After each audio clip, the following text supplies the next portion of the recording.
Tax in আছামিজৰ অন্য এটা ভিডিঅ'লৈ আপোনালোকক স্বাগতম। ইয়াৰ আগৰ তিনিটা ভিডিঅ'ত আমি কম্পিউটাৰ ব্যৱহাৰৰ প্ৰাথমিক কিছুমান কথা প্ৰেক্টিকেল কৰি জানিবলৈ চেষ্টা কৰিছিলোঁ। আজিৰ ভিডিঅ'টিত আমি ফাইল আৰু ফোল্ডাৰৰ বিষয়ে জানিবলৈ চেষ্টা কৰিম। গতিকে আহক ভিডিঅ'টি আৰম্ভ কৰোঁ।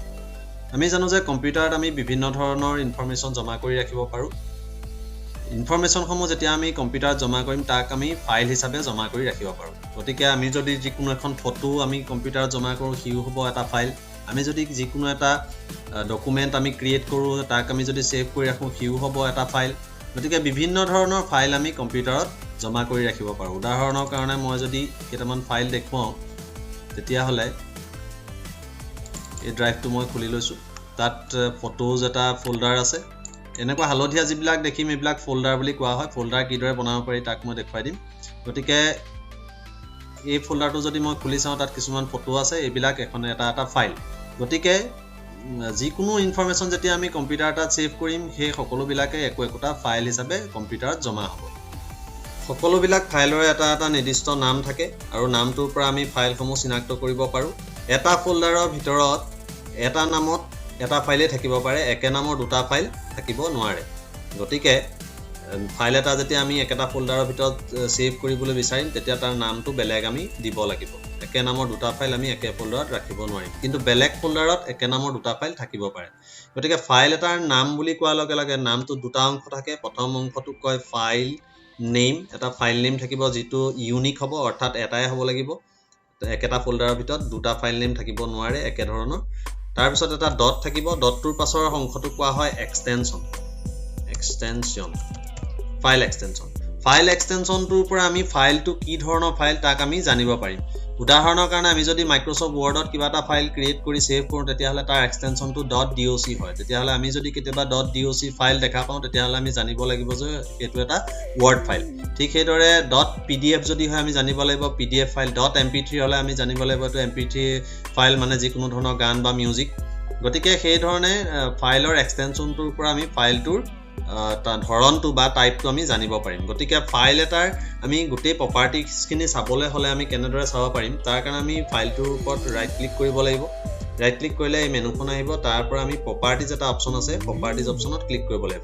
প্ৰপাৰ্টিজ অপশ্যন ক্লিক কৰিলে এই ডায়লগ বক্সটো অ'পেন হ'ব। তাত আমি জেনেৰেল টেবৰ ভিতৰত আমি ফাইলটোৰ সমূহ প্ৰপাৰ্টি দেখিবলৈ পাম। ইয়াত আমি ফাইলটো কি ধৰণৰ ফাইল .jpg ফাইল, মই ইতিমধ্যে কৈছিলোঁ যে এক্সটেনশ্যন এটা থাকে। গতিকে এই ফটোখনৰ এক্সটেনশ্যনটো .jpg। লোকেশ্যনটো দিয়া আছে, কোনটো ফোল্ডাৰত সি জমা হৈ আছে, তাৰ চাইজটো দিয়া আছে। ঠিক সেইদৰে কেতিয়া ফাইলটো বনোৱা হৈছিল বা ইয়াত কম্পিউটাৰত জমা কৰা হৈছিল সেই বিষয়ে দিয়া আছে। এইদৰে আমি ফাইলটোৰ বিভিন্ন ধৰণৰ প্ৰপাৰ্টিজ আমি চাব পাৰোঁ। আমি ইচ্ছা কৰিলে তাৰ কিছুমান প্ৰপাৰ্টিজ চেঞ্জো কৰিব পাৰোঁ, অৰ্থাৎ সলনি কৰিব পাৰিম। ৰিড অনলি ফাইল আছে, হিডেন কৰি হাইড কৰিব বিচাৰিলে হাইড কৰিব পাৰোঁ। এইবিলাকৰ বিষয়ে আমি পাছত আলোচনা কৰিম। গতিকে এইদৰে আমি ফাইল এটা প্ৰপাৰ্টিৰ বিষয়ে জানিব পাৰোঁ। এতিয়া আমি যদি ফাইল এটাৰ নাম সলনি কৰিব বিচাৰোঁ তেতিয়াহ'লে ফাইলটোৰ ওপৰত ৰাইট ক্লিক কৰিব লাগিব। যিখন মেনু আহিব তাত আমি ৰিনেম অপশ্যনত ক্লিক কৰিব লাগিব।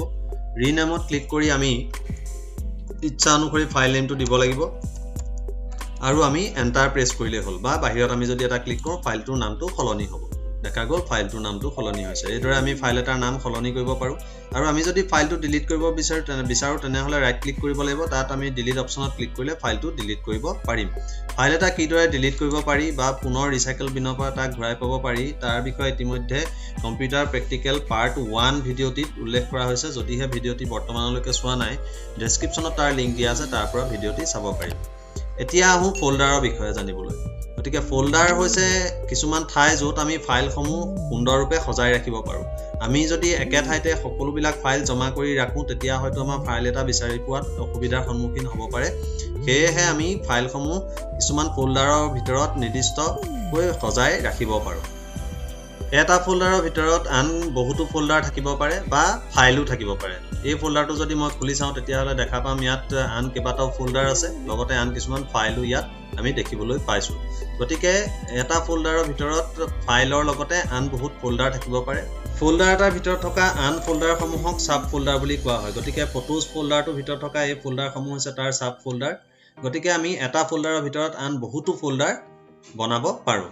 ফোল্ডাৰ এটা বনাবৰ কাৰণে আমি যিকোনো এডোখৰ খালী ঠাইতে ৰাইট ক্লিক কৰিব পাৰোঁ ৰাইট ক্লিক কৰিলে এখন মেনু আহিব তাত আমি নিউ অপশ্যনটো আছে নিউ অপশ্যনত গৈ ফোল্ডাৰ অপশ্যনত ক্লিক কৰিলে ফোল্ডাৰটো ক্ৰিয়েট হয় উইণ্ডোজ 8ত আমি যদি ওপৰৰ ৰিবনডাল চাওঁ ৰিবনডালত আমি এটা অপশ্যন পাম নিউ ফোল্ডাৰ তাত ক্লিক কৰিলেও ফোল্ডাৰটো ক্ৰিয়েট হয় গতিকে ফোল্ডাৰটো ক্ৰিয়েট হ'ল এতিয়া বাই ডিফল্ট তাৰ নামটো নিউ ফোল্ডাৰ থাকিব নিউ ফোল্ডাৰ যদি মই ৰাখোঁ পিছৰবাৰ যদি মই নিউ ফোল্ডাৰ আকৌ বনাবলৈ চেষ্টা কৰোঁ তেতিয়াহ'লে সেই ফোল্ডাৰটোৰ নাম নিউ ফোল্ডাৰ 2 হ'ব এইদৰে নিউ ফোল্ডাৰ যদি আমি নিৰ্দিষ্টকৈ নাম নিদিওঁ তেতিয়াহ'লে নিউ ফোল্ডাৰৰ পাছত এটা সংখ্যা নিজে নিজে আহিব গতিকে ইয়াৰ যদি নাম এটা দিব বিচাৰোঁ তেতিয়াহ'লে মই ইয়াত মাই হোম এটা নাম মই দিব পাৰোঁ নামটো দি আমি এণ্টাৰ ক্লিক কৰিলে ফোল্ডাৰটো ক্ৰিয়েট হ'ব বা মই এটা চিম্পলি ক্লিক কৰিলেই ফোল্ডাৰটো ক্ৰিয়েট হ'ব এই ফোল্ডাৰকেইটা যদি আমি ডিলিট কৰিব বিচাৰোঁ তেতিয়াহ'লে আমি ফোল্ডাৰটোৰ ওপৰত ৰাইট ক্লিক কৰিব লাগিব ৰাইট ক্লিক কৰি ডিলিট অপশ্যনত ক্লিক কৰিলে ফোল্ডাৰটো ডিলিট হ'ব আমি কেইবাটাও ফোল্ডাৰ বা ফাইল একেলগে সিলেক্ট কৰিবৰ কাৰণে আমি কন্ট্ৰোল বাটনটো কিবোৰ্ডত প্ৰেছ কৰিব লাগিব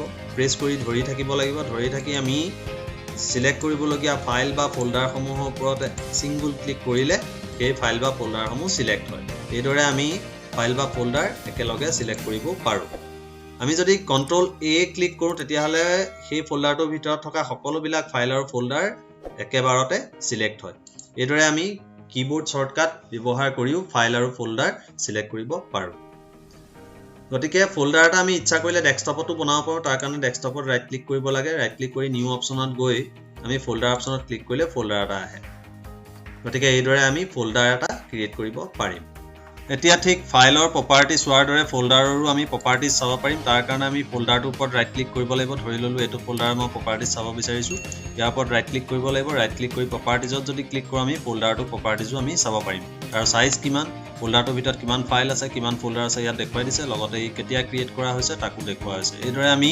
ফোল্ডাৰ এটাৰো প্ৰপাৰ্টিজ আমি চাব পাৰিম যদিহে ভিডিঅ'টি চাই ভাল পালে লাইক শ্বেয়াৰ আৰু কমেণ্ট কৰিব লগতে চেনেলটি ছাবস্ক্ৰাইব কৰি ল'ব আৰু এনে ধৰণৰ নতুন নতুন ভিডিঅ'ৰ নটিফিকেশ্যন পাবলৈ বেল আইকনত ক্লিক কৰি অলত ক্লিক কৰিব ধন্যবাদ